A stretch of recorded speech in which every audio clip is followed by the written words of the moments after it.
ನಮಸ್ತೆ ವೀಕ್ಷಕರೇ, ಎಲ್ಲ ಚೆನ್ನಾಗಿದೆ ಚಾನಲ್ಗೆ ಸ್ವಾಗತ. ನಾನು ರಾಜೇಶ್ವರಿ.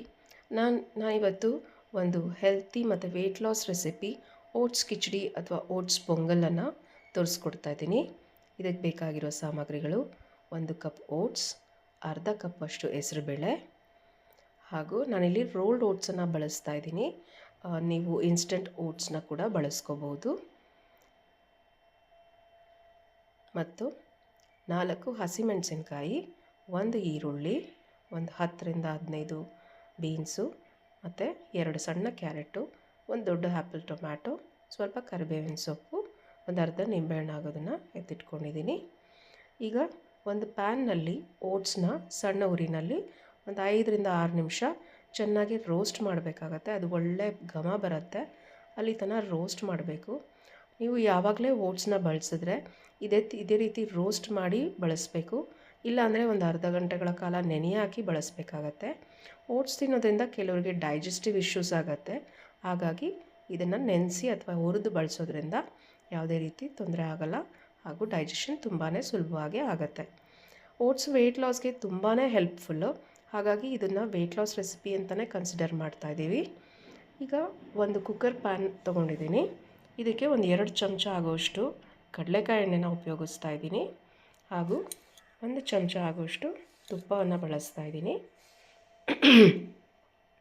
ಇದು ಬಿಸಿಯಾದ ನಂತರ ಇದಕ್ಕೆ 1 ಚಮಚ ಸಾಸಿವೆ, 1 ಚಮಚ ಜೀರಿಗೆ, ಚೂರು ಹಿಂಗನ್ನು ಹಾಕ್ತಾಯಿದ್ದೀನಿ. ಈಗ ಹೆಚ್ಚಿಟ್ಕೊಂಡಿರುವಂಥ ಹಸಿಮೆಣಸಿನ್ಕಾಯಿ, ಕರಿಬೇವಿನ ಸೊಪ್ಪು ಮತ್ತು ಈರುಳ್ಳಿನ ಹಾಕಿ ಚೆನ್ನಾಗಿ ಮಿಕ್ಸ್ ಮಾಡ್ಕೊಳ್ಳೋಣ. ಓಟ್ಸ್ನಲ್ಲಿ ತುಂಬ ಫೈಬರ್ ಇರೋದ್ರಿಂದ ವೆಯ್ಟ್ ಲಾಸ್ ಜರ್ನಿನಲ್ಲಿ ತುಂಬ ಉಪಯೋಗಕರವಾಗಿರುತ್ತೆ. ಈ ರೆಸಿಪಿನ ನೀವು ಯಾವುದೇ ಸಮಯದಲ್ಲಿ ಬೆಳಗಿನ ಬ್ರೇಕ್ಫಾಸ್ಟ್, ಲಂಚ್ ಅಥವಾ ಡಿನ್ನರ್ಗೆ ಮಾಡ್ಕೋಬೋದು. ಎಲ್ಲ ಟೈಮಲ್ಲಿ ತಿನ್ನೋದಕ್ಕೂ ತುಂಬಾ ಚೆನ್ನಾಗಿರುತ್ತೆ. ಮತ್ತು ಈಗ ನಾನು ಹೆಚ್ಚಿಟ್ಕೊಂಡಿರುವಂಥ ತರಕಾರಿಗಳನ್ನು ಬಳಸ್ತಾ ಇದ್ದೀನಿ. ನೀವು ನಿಮಗೆ ಇಷ್ಟವಾದ ತರಕಾರಿನ ಬಳಸ್ಕೋಬೋದು. ಯಾವುದೇ ಸೀಸ್ನಲ್ ವೆಜಿಟೇಬಲ್ಸ್ ಆಗಿರಲಿ ಅದನ್ನೆಲ್ಲ ಬಳಸ್ಕೋಬೋದು. ಈಗ ಇದನ್ನೆಲ್ಲ ಚೆನ್ನಾಗಿ ಮಿಕ್ಸ್ ಮಾಡೋಣ. ನಿಮಗೆ ನಮ್ಮ ಚಾನಲ್ ಇಷ್ಟ ಆದರೆ, ಈ ವಿಡಿಯೋ ತುಂಬ ಇಷ್ಟ ಆದರೆ ಲೈಕ್ ಮಾಡಿ, ಶೇರ್ ಮಾಡಿ ಮತ್ತು ನಮ್ಮ ಚಾನಲ್ಗೆ ಸಬ್ಸ್ಕ್ರೈಬ್ ಮಾಡೋದನ್ನ ಮರಿಬೇಡಿ. ಈಗ ನಾವಿದಕ್ಕೆ ಸ್ವಲ್ಪ ಅರಿಶಿನ ಪುಡಿ ಹಾಕ್ಕೊಳ್ಳೋಣ, ಹಾಗೂ ರುಚಿಗೆ ತಕ್ಕಷ್ಟು ಉಪ್ಪನ್ನು ಹಾಕ್ಕೊಂಡು ಮಿಕ್ಸ್ ಮಾಡ್ಕೊಳ್ಳೋಣ. ನಾನು ಇಲ್ಲಿ ಕಲ್ಲುಪ್ಪನ್ನು ಬಳಸ್ತಾ ಇದ್ದೀನಿ. ಹೀಗೆ ಈಗ ಈ ಹಂತದಲ್ಲೇ ಕಲ್ಲುಪ್ಪು ಅಥವಾ ಪುಡಿ ಉಪ್ಪನ್ನು ಬಳಸೋದ್ರಿಂದ ತರಕಾರಿಗಳಿಗೂ ಸಹ ಉಪ್ಪು ಚೆನ್ನಾಗಿ ಹಿಡಿಯುತ್ತೆ, ಸಪ್ಪೆ ಸಪ್ಪೆ ಅಂತ ಅನಿಸೋದಿಲ್ಲ. ಈ ರೆಸಿಪಿನ ಮಕ್ಕಳು ಸಹ ತುಂಬ ಇಷ್ಟಪಟ್ಟು ತಿಂತಾರೆ. ಬಿಸಿಯಾಗಿ ತಿನ್ಬೋದು, ಚೆನ್ನಾಗಿರುತ್ತೆ, ಹಾಗೂ ಚೆನ್ನಾಗಿ ಈಸಿಯಾಗಿ ಡೈಜೆಸ್ಟ್ ಆಗುತ್ತೆ. ಈಗ ನಾವು ನೆನೆಸಿ ತೊಳೆದಿಟ್ಕೊಂಡಿರೋಂಥ ಹೆಸರುಬೇಳೆನ ಹಾಕೋಣ. ಹೆಸರುಬೇಳೆ ತುಂಬ ನೆನಿಬೇಕಂತ ಏನೂ ಇಲ್ಲ. ನೀವು ಎಲ್ಲ ಪದಾರ್ಥ ರೆಡಿ ಮಾಡೋ ಅಷ್ಟರಲ್ಲಿ ಇದು ನೆಂದಿರುತ್ತೆ, ಅಷ್ಟು ಸಾಕು ನೆಂದರೆ. ಹಾಗೂ ಈಗ ಹುರಿದಿಟ್ಕೊಂಡಿರುವಂಥ ಓಟ್ಸ್ನ ಸಹ ಸೇರಿಸ್ತಾ ಇದ್ದೀನಿ. ನೀವು ಇನ್ಸ್ಟಂಟ್ ಓಟ್ಸ್ನ ಸಹ ಬಳಸ್ಕೋಬೋದು. ಇನ್ಸ್ಟಂಟ್ ಓಟ್ಸ್ನ ಸಹ ಸ್ವಲ್ಪ ಹುರಿದುಕೊಂಡು ಆಮೇಲೆ ಬಳಸ್ಕೊಳ್ಳಿ. ಈಗ ಇದನ್ನೆಲ್ಲ ಚೆನ್ನಾಗಿ ಮಿಕ್ಸ್ ಮಾಡೋಣ.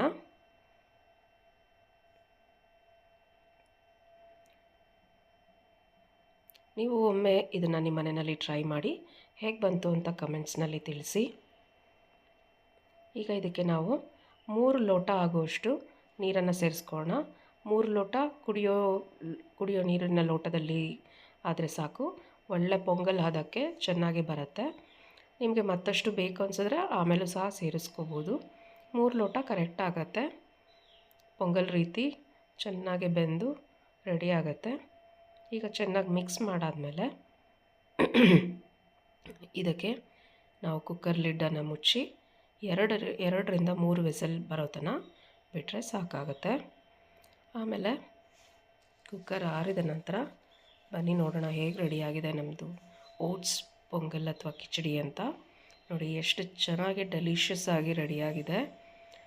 ಡಿನ್ನರ್ಗಂತೂ ಹೇಳಿ ಮಾಡಿಸ್ದಾಗಿರುತ್ತೆ. ಸ್ವಲ್ಪ ಸ್ವಲ್ಪ ತಿಂದರೆ ಸಾಕು, ತುಂಬಾ ಕಂಫರ್ಟಿಂಗ್ ಅಂತ ಅನಿಸುತ್ತೆ ನಿಮಗೆ. ನೋಡಿ ಓಟ್ಸ್ ಕಿಚಡಿ ಅಥವಾ ಓಟ್ಸ್ ಪೊಂಗಲ್ ರೆಡಿಯಾಗಿದೆ. ನೀವು ಇದನ್ನು ನಿಮ್ಮ ವೆಯ್ಟ್ ಲಾಸ್ ಜರ್ನಿನಲ್ಲಿ ಖಂಡಿತವಾಗ್ಲೂ ಆ್ಯಡ್ ಮಾಡ್ಕೋಬೋದು. ಈಗ ಒಂದಷ್ಟು ಕೊತ್ತಂಬರಿ ಸೊಪ್ಪನ್ನು ಹೆಚ್ಚಿ ಹಾಕ್ಕೊಂಡಿದ್ದೀನಿ ಮತ್ತು ಒಂದು ಅರ್ಧ ನಿಂಬೆಹಣ್ಣು ಹಾಕ್ಕೋತಾ ಇದ್ದೀನಿ. ಇದರಿಂದ ರುಚಿನೂ ಸಹ ಚೆನ್ನಾಗಿರುತ್ತೆ ಹಾಗೂ ನಿಂಬೆಹಣ್ಣು ವೆಯ್ಟ್ ಲಾಸ್ನಲ್ಲಿ ತುಂಬ ಹೆಲ್ಪ್ಫುಲ್ಲಾಗೂ ಕೂಡ ಇರುತ್ತೆ. ಈಗ ರುಚಿಯಾದ ಆರೋಗ್ಯಕರವಾದ ಓಟ್ಸ್ ಪೊಂಗಲ್ ಅಥವಾ ಓಟ್ಸ್ ಕಿಚಡಿ ನಮಗೆ ರೆಡಿ ಆಯಿತು.